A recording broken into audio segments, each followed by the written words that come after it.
ടെൻഷനോ over കോമഡിയോ ഒന്നുമല്ല. Family ഇമോഷൻസിനെ value ചെയ്യുന്ന നമ്മൾ സ്ഥിരം നമ്മൾ എപ്പോഴെങ്കിലും 96 എന്ന ഫിലിം പറയുമ്പോൾ തന്നെ നമുക്കറിയാം എത്രത്തോളം ഇമോഷണലി കണക്റ്റഡ് ആയി നമ്മൾ തിയേറ്ററിൽ നിന്ന് ഇറങ്ങണം. ഇത് നമുക്ക് ഫാമിലി റിലേറ്റ് ചെയ്ത് നമ്മുടെ ഇമോഷൻസിനെ ഒരു സെക്കൻഡെങ്കിലും നമ്മുടെ കണ്ണ് നിറയിച്ചിട്ട് തിയേറ്ററിൽ നിന്നും നമ്മൾ ഇറക്കത്തുള്ളൂ. ഇത് ഒരുപാട് ടെൻഷൻ ഉണ്ടാക്കി അങ്ങനെ ഇന്റൻസീവ് ആയിട്ടുള്ള സിനിമയല്ലേ ഇത്. ഭയങ്കര നമുക്ക് നമ്മുടെ കൂട്ടത്തിലുള്ള ഒരാൾ നമ്മുടെ ഫാമിലി മെമ്പർ മിസ് ചെയ്യുന്ന പോലെ തന്നെ അടിപൊളിയായിട്ട് മേക്ക് ചെയ്ത് വെച്ചിട്ടുണ്ട്. എന്താ പറയുക, അരവിന്ദ് സാറിന്റെ പെർഫോമൻസ് ആയാലും കാർത്തിയെ നമ്മൾ ആക്ഷനിൽ കണ്ടിട്ട് കോമഡിയിൽ കണ്ടിട്ടുണ്ട്.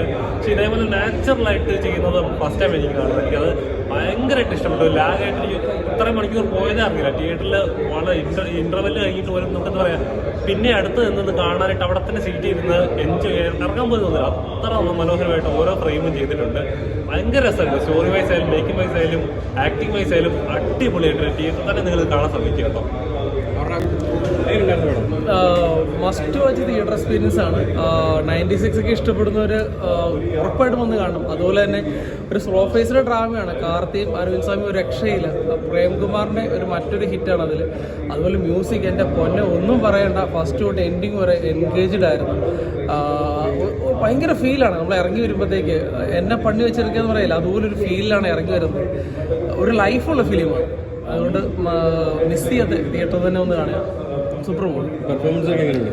ഒരു രക്ഷയില്ല. കാർത്തിനെയൊക്കെ സ്ക്രീനിൽ തന്നെ കണ്ടിരിക്കുക എന്ന് പറയുന്നത് ഒരു ഭയങ്കര ഒരു മൂഡാണ്, ഒരു ഭയങ്കര ഒരു വികാരമാണ്. പുള്ളിയുടെ പെർഫോമൻസ് ഒന്നും ഞാൻ പറഞ്ഞറിയിക്കാൻ പറ്റത്തില്ല. നമ്മൾ അവരുടെ ലൈഫിൽ അവരുടെ ഒപ്പം ആ സ്ക്രീനിൽ അവരുടെ നാട്ടിൽ നമ്മൾ ജീവിക്കുന്ന ഒരു ഫീലാണ്. എനിക്ക് തോന്നുന്നില്ല മലയാളത്തിലേക്ക് ഇങ്ങനെയൊക്കെ ഒരു പടം വർക്ക് ചെയ്തെടുക്കാൻ പറ്റുമെന്നുള്ളത്. ഒരു ബിസിനസ് മാത്രമല്ല, പക്ഷെ ഒരു ലൈഫുള്ള ഫിലിമാണ് തമിഴിൽ നിന്ന് കിട്ടുന്നത്. അത് മലയാളത്തിൽ അറിയില്ല. Super movie. അപ്പം പ്രേക്ഷകൻ നമ്മൾ സഞ്ചരിക്കുന്നു പറയുന്നില്ല. ഈ സിനിമ മെയ്ഴുകെന്ന് പറഞ്ഞാൽ നമ്മൾ ഒരു സെക്കൻഡ് ആദ്യം മുതൽ അവസാനം വരെ ഈ സിനിമയോടൊപ്പം സഞ്ചരിക്കുന്ന ഒരു അവസ്ഥ തന്നെയായിരുന്നു. സത്യം പറഞ്ഞാൽ ഓരോ സീനും ഭയങ്കര ബ്യൂട്ടിഫുൾ ആയിട്ടുണ്ട്. അപ്പം ഗോവിന്ദസ്തയുടെ മ്യൂസിക് എന്ന് പറഞ്ഞാൽ ആ സിനിമയ്ക്ക് ആവശ്യമായിട്ടുള്ള, ആ യാത്രയ്ക്ക് ആവശ്യമായിട്ടുള്ള കിടിലൻ മ്യൂസിക്. കാർത്തി സാർ ആയിക്കോട്ടെ, അരവിന്ദ് സ്വാമി സാർ ആയിക്കോട്ടെ, എല്ലാവരും ഗംഭീര പ്രകടനം.